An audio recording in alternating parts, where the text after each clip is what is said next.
kamusta na po kayo? Purihin ang Panginoon ngayon pong Monday morning. Isa na namang edisyon ng morning devotion ng ating matutunghayan. Buhat po sa ating pinakamamahal na iglesia, ang Crossroad United Methodist Church. Ang ibabahagi ko sa umagang ito ay makikita natin sa awit 90 verse 9 po ang sinasabi, "Sa kamay mo'y nagwawakas itong hiram naming buhay. Parang bulong lamang ito na basta lang dumaraan." Ang title po ng ating morning devotion para sa umagang ito ng Monday ay Bulong ng Buhay. Ano ang whisper of life o bulong ng buhay? Meron akong tatlong puntos na ibabahagi sa bawat isa sa atin para sa ating morning devotion para sa umagang ito. Una, tumutukoy ito sa kaiksian ng buhay. Ang salitang Latin na memento mori na nangangahulugan na remember your mortality ay nagpapahayag ng katotohanan na ang buhay ay hindi pangmatagalan. Ang pagiging mortal natin ay kapahayagan na wala tayong kontrol sa kamatayan. Darating at darating ito, at kung minsan ay sa panahong hindi natin inaasahan. Ang tanong, wala na ba tayong magagawa? Meron sa pamamagitan ng pananampalataya sa ating Panginoon upang ito ay ating mapaghandaan. At kung sakaling tayo ay dumating sa ganitong sitwasyon, meron tayong katiyakan at meron tayong buhay na walang hanggan. Pangalawa, may kinalaman ito sa buhay na kaloob ng Diyos. Ang lahat ng nilalang, ang sangnilikha na ating mamamasdan ay ginawa ng Diyos ayon sa kanyang karunungan at kadakilaan. Kasama na ang tao sa kanyang pinakatatanging nilikha. Mula sa katawang walang buhay ay hiningahan niya ang tao.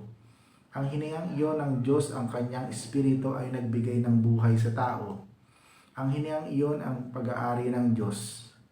Ang pinahiram ng Diyos ay nananatili sa atin habang tayo ay nabubuhay, at sapagkat sa Diyos nagmula, ang Diyos din ang may karapatang bumawi nito.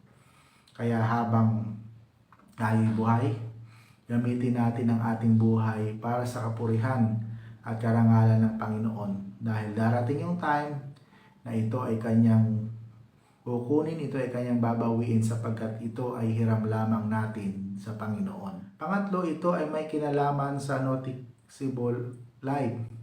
Gaya ng pagbumukadkad ng bulaklak, ang bulong ng buhay ay dapat napansinin, marinig at maramdaman, sapagkat sayang ang buhay kung hindi ito magkakaroon ng kabuluhan.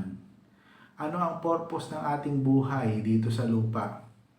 Maiksi man o mahaba, may mga taong nabubuhay na parang wala lang. May mga taong nabubuhay na akala mo ay walang kabuluhan ng buhay. Isang nabubuhay na mamatay ay parang walang significant event na nangyari sa kanyang buhay. May mga taong nabubuhay na palaot-laot o hindi nagtagpuan ang mensaheng dapat nilang ibulong sa iba. Mga kapatid, sa umagang ito, nire-remind tayo ng ating morning devotion. Mahalaga ang buhay, kailangang magamit ito ng may kahulugan at pakinabangan para sa kapurihan ng dakilang manunubos. Nawa, gamitin natin ang ating buhay. Ito ay hiram natin sa Diyos. Darating ang time na ito ay ating ibabalik sa Kanya.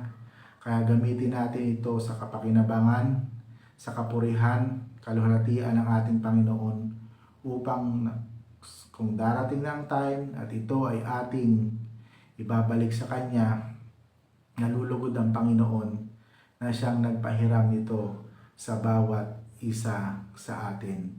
Purihin ang Panginoon. Amen. Tayo'y manalangin. Dakilang Diyos, salamat po sa umagang ito ng Monday. Isa na namang edisyon ng morning devotion ang ipinagkaloob niyo sa bawat isa sa amin. Bagamat ang aming buhay ay may hangganan, ang aming buhay ay maikli, ang aming buhay ay hindi nagtatagal dito sa lupa. Nawa, ang aming buhay ay magamit namin na ayon sa iyong kalooban at may sagawa namin ang mga nais mong ipagawa sa bawat isa sa amin. Salamat po, Panginoon, sa kaloob na buhay na ipinagkaloob niyo sa bawat isa sa amin. Tulungan niyo nga po kaming magamit namin ito na naayon sa iyong kalooban upang sa sandaling ito ay kunin mo na ikaw ay magagalak at malulugod sa bawat isa sa amin. Pinagpipray ko po sa iyo ang lahat ng iyong mga anak na nanonood, nakikinig sa mga oras na ito. Ano man po ang panalangin ng kanilang puso ay patuloy niyo pong ipagkaloob sa kanila. Pinagpipray ko rin sa iyo mga kapatid namin na humihingi ng maayos at magandang kalusugan. Ikaw po ang patuloy na magkulong dito sa kanila at iparanas na ikaw ang dakilang doktor at magagamot. Tulungan niyo po kami, samahan niyo po kami na magtagumpay kami sa lahat ng aming gagawin at ikaw ang aming patuloy na maranasan sa araw na ito, Panginoon. Ipipray din namin sa iyo ang mga kapatid namin sa ibayong dagat, bagamat sila ay malayo, tulungan niyo rin po sila at ingatan at samahan at nawa maramdaman din nila yung iyong kabutihan at iyong katapatan. Marami pong salamat, Panginoon. Tulungan niyo po kami, samahan, proteksyonan at ilayo sa anumang bibigat na karamdaman upang walang maging hadlang sa patuloy naming pagsunod sa iyong dakilang kalooban at magamit namin ang buhay na hiram namin sa iyo na naayon sa iyong kalooban. Ito po ang aming panalangin sa pangalan ni Jesus na aming Panginoon. Amen. Yan. Natapos na naman tayo para sa isa na namang morning devotion para sa araw na ito ng Monday. Tunay nga na ang ating buhay ay hiram natin sa Diyos. Darating ang time na ibabalik natin ito sa Kanya. Kaya habang may opportunity, may pagkakataon pag gamitin natin ito para sa kapakipakinabang at makita nawa natin ang kahulugan ng buhay at makita natin kung paano natin ito magiging kalugod-lugod sa harapan ng ating Panginoon. So mula po dito sa Crossroad United Methodist Church, ito po ang inyong lingkod, Pastor Moses.